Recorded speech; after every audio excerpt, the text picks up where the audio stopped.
And one of the things that we wanted to touch on, and again, with this issue of the mark of the beast and, trying to nail it down to what it is, I find this very, very interesting, and I think it reveals a lot.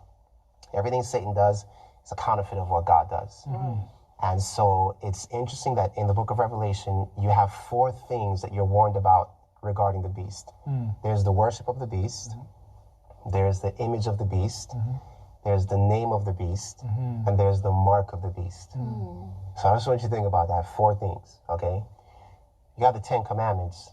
The first 4 deal with how we worship God. Mm-hmm. The first commandment is thou shalt not have any other gods before me. You worship God only. Second commandment deals with worshiping images. Mm-hmm. The third commandment is about his name. Mm-hmm. So, wow.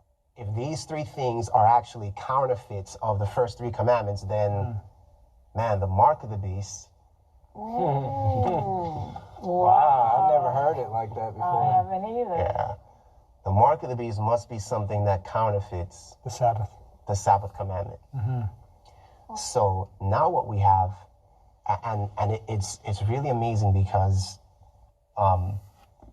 what happens is, you look at the book of Daniel, for example. Mm-hmm. First 3 chapters. Daniel chapter 1, you have Shadrach, Meshach, and Abednego, and Daniel.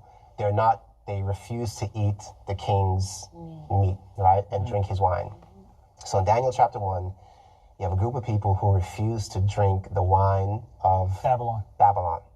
That's the kingdom we're talking about, right? As a result of that, in Daniel chapter 2, they're given special understanding of prophecies regarding Babylon. Mm-hmm. And so they preach a message to Nebuchadnezzar, Babylon's going to fall. Mm-hmm. That's the message that they preach, right? Mm-hmm. And as a result of this, Nebuchadnezzar's like, no, Babylon's not going to fall. What we're going to do is we're going to set up an image. Mm-hmm. So now you have this image set up, and now whosoever does not bow down to this image will be what? Will be killed, right? So in a sense, we can look at this pattern and see, okay, so it's only when this thing is set up that forces people, right, to do it. Mm-hmm. in direct contradiction to the law of God. Mm-hmm. That's when we know that the mark of the beast is here, is passed, right? So it's not something like people say, well, Pastor, you're saying if I don't keep the Sabbath now, or if I'm going to church on the wrong day of the week, I have the mark of the beast.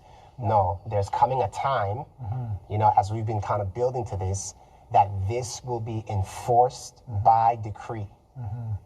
So the verse says, whosoever does not do this should be killed. Mm-hmm. And you can't buy or sell. And when it comes to that point of crisis,